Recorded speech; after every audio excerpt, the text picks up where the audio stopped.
You don't need a big budget to live well in your 50s and beyond. And today, I'm so excited to share with you how to do that.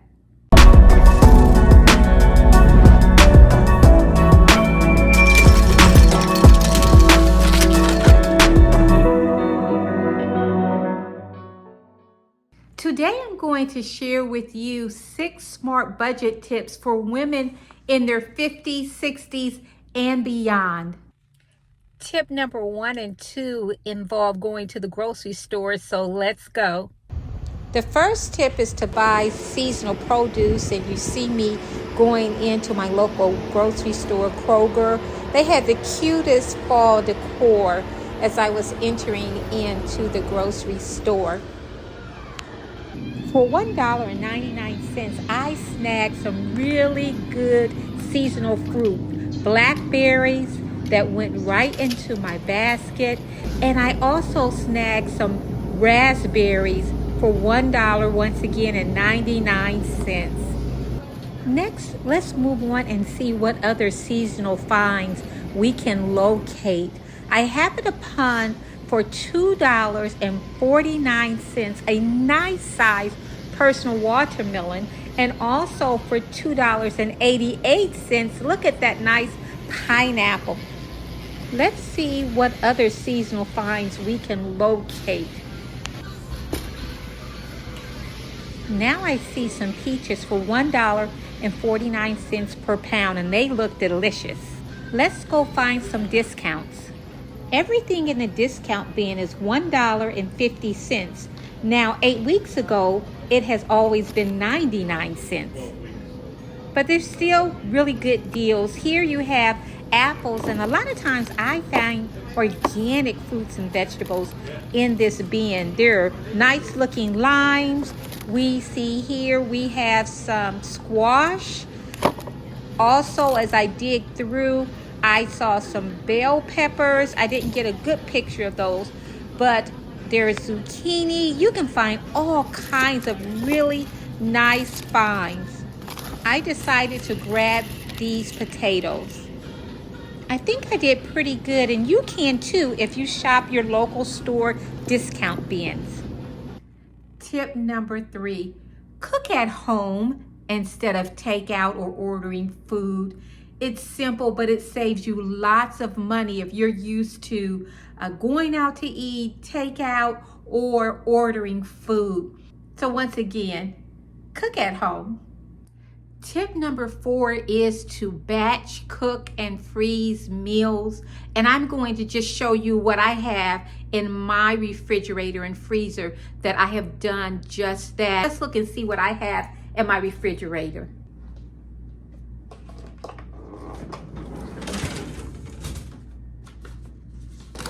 The first prepared meal that I find is some soup, and I try to put the date of any prepared meal that I have batch cooked. Here's some fish that I batch cooked, and we've been eating on that, taking out one slice as we wanted.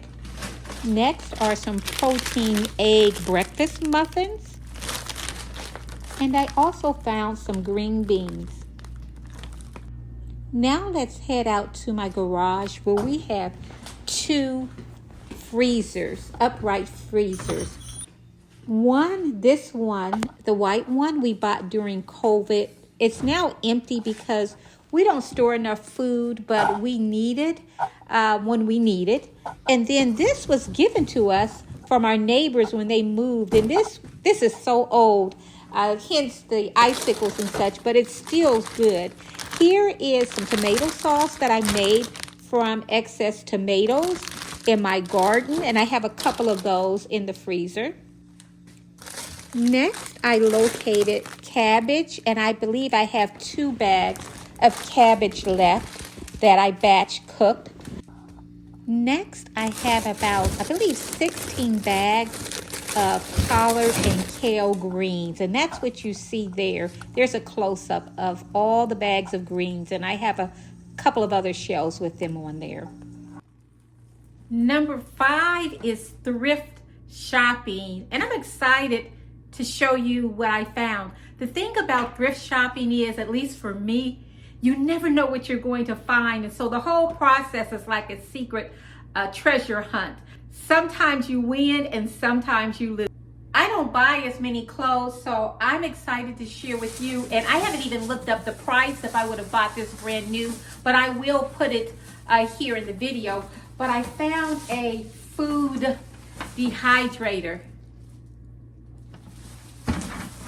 I haven't taken this out the box since I purchased it, maybe about 2 months ago. Let's see how much did I pay for this? I paid $7.99. You see that? And I believe pink was half off. So I actually paid about $4 for a 5-tier food dehydrator. And it looks as though, let's see.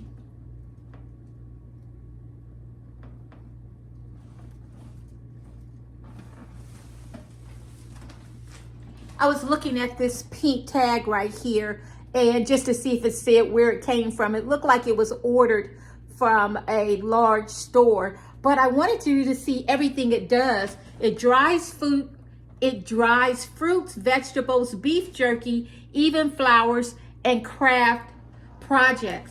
And so my whole purpose of buying this is twofold. First, I want to make sure that I am not throwing my money out the drain by growing all of these wonderful, wonderful vegetables and fruit, and they come in abundance. And if you don't use them, you're either going to have to give them away, which I do, but then you want to make sure that you preserve what you have bought. And I'm learning how to can, but I don't know if I'm going to be able to do it because can is not really my thing, but I don't want to waste money. So I thought I'd try this because I saw someone on YouTube that made their own garlic powder. We use garlic powder, frozen garlic, minced garlic. That's one thing that I'm excited to try. And then sometimes, because I'm eating healthier, I'm going between the Mediterranean eating plan and the paleo eating plan. So when I want something crispy, now I'm a chip girl. I love potato chips any kind of way. Kale chips, that does the job, but it just takes a lot of time and I really have to be in the mood. So now I thought if I can dehydrate fruit like crispy apples and peaches and even lemons, because I love lemons. I really like the taste of lemons. So this is top tier. It's been tested out. It looks like it's brand new, y'all. There aren't any remnants.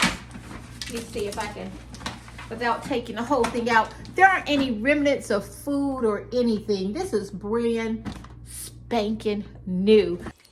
Tip number 6 is to save by gardening. I thought I'd come outside just so I can point out, and you've seen it many times, my garden right out there. I'm actually taking the rest of what you see there in the background and making compost out of it. But if you have been following me for the little bit of time that I have been on YouTube, you know gardening is near and dear to my heart, and it does save money. It saves lots of money. And just like I shared with you just a few seconds ago about batch freezing your items, most of that came from my garden. I've shown you how you can get free seeds, so you're not paying for the seeds. You can get free dirt in your local community just with a little research. So the last tip is to save by gardening. If I can do it, you can do it. And I'm hoping that you can see through my life and what I'm sharing with you that you are able to do it. You can do it. I'm so glad you've been rocking with me so far in this video and content. I want to leave you with this. Frugality isn't deprivation. It's just freedom to live intentionally the way you want to. Which one of these tips will you try this week? Or maybe you want to add to my list. If so, leave them in the comments below. If you enjoy this content, please subscribe to our channel. We have lots of fun here, and we want you to be a part of what's going on as you prosper in your 50s and beyond. You know what I'm going to say. Love life, in all things beautiful.